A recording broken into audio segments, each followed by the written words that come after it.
Cake খেতে তো আমরা কম বেশি সবাই পছন্দ করি। আর বিশেষ দিনগুলোতে কেক না হলে তো বিশেষ দিনগুলো জমেই না। তাই বিশেষ দিনটি আরো বিশেষভাবে উদযাপন করার জন্য হোমমেড কেকের চাহিদা এখন আরো অনেক বেশি। হ্যালো এভরিওয়ান, আসসালামু আলাইকুম। Welcome to আরুসি Ammi kitchen. সবাই কেমন আছেন? আশা করি সবাই ভালো আছেন। আলহামদুলিল্লাহ, আল্লাহর রহমতে আমিও ভালো আছি। আজকে আমি যে কেকটা ডেকোরেশন করতেছি এটা একটা 1 পাউন্ডের ভ্যানিলা ফ্লেভারের কেক। আজকের এই কেকটা ছিল একটা customise cake.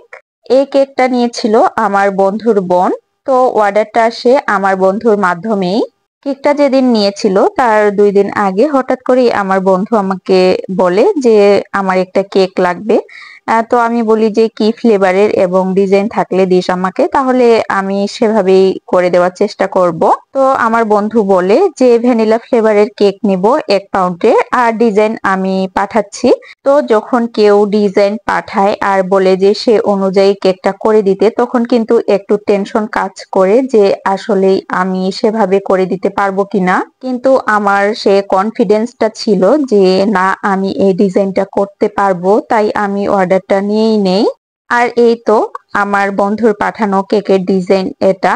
R same to same আমাকে এভাবেই ডিজাইনটা করে দিতে হবে। যদিও অন্যের করা ডিজাইনের মতো হুবহু করা কখনোই সম্ভব না, কাজের একটু কম বেশি হতেই পারে, এটা স্বাভাবিক। কাস্টমার যখন কেকের অর্ডার দেয় আর ডিজাইন দিয়ে দেয় তখন কিন্তু কাজটা করতে অনেক বেশি সুবিধা হয়। এ কারণেই নিজেকে আর কেকের ডিজাইন নিয়ে ভাবতে হয় না। কেকের যে ডিজাইনটা দিয়েছিল সেই ডিজাইন অনুযায়ী আমি কেকটা কমপ্লিট করার চেষ্টা করতেছি। প্রথমেই আমি কেকটাকে ফাইনাল ফিনিশিং দিয়ে নিয়েছি। এরপর আমি কেকের উপরে হালকা করে একটা শেড আনার চেষ্টা করেছি। কেকের উপরে হালকা পিঙ্ক এবং রেড কালার দিয়ে উপরের এই সুন্দর শেডটা আমি নিয়ে এসেছিলাম। তো কেকের ডিজাইনটা যেরকম ছিল আমি ঠিক সেইভাবেই কেকের ডিজাইনটা করার চেষ্টা করতেছিলাম।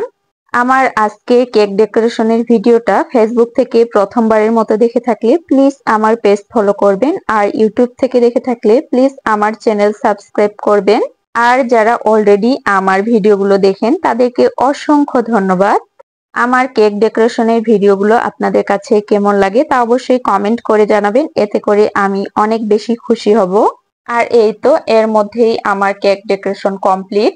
শেষ পর্যায়ে আমি ফাঁকা জায়গাটাতে সুগার বল দিয়ে দিচ্ছিলাম।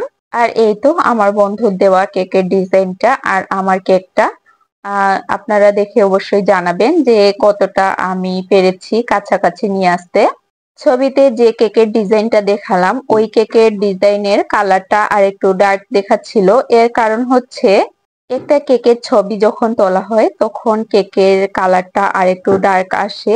আর আরেকটা কারণও হতে পারে, সেটা হচ্ছে ফোনের ক্যামেরা ডিফারেন্ট থাকতে পারে। সামনাসামনি কেকটা দেখতে মাশাআল্লাহ অনেক বেশি ভালো লাগতেছিল। আর আমার বন্ধুর বোন কেকটা অনেক বেশি পছন্দ করেছিল আলহামদুলিল্লাহ। সবশেষে ফন্ডেন্টের উপর আমি লিখে দিয়েছিলাম যেটা লিখতে বলা হয়েছিল সেটাই। আজকে কেক ডেকোরেশনের ভিডিওটা আপনাদের কাছে কেমন লাগলো আর আজকে কেকের ডিজাইনটা আপনাদের কাছে কেমন লাগলো তা অবশ্যই কমেন্ট করে জানাবেন। আজকের মতো এখানে বিদায় নিচ্ছি। সবাই ভালো থাকবেন, সুস্থ থাকবেন। আল্লাহ হাফেজ।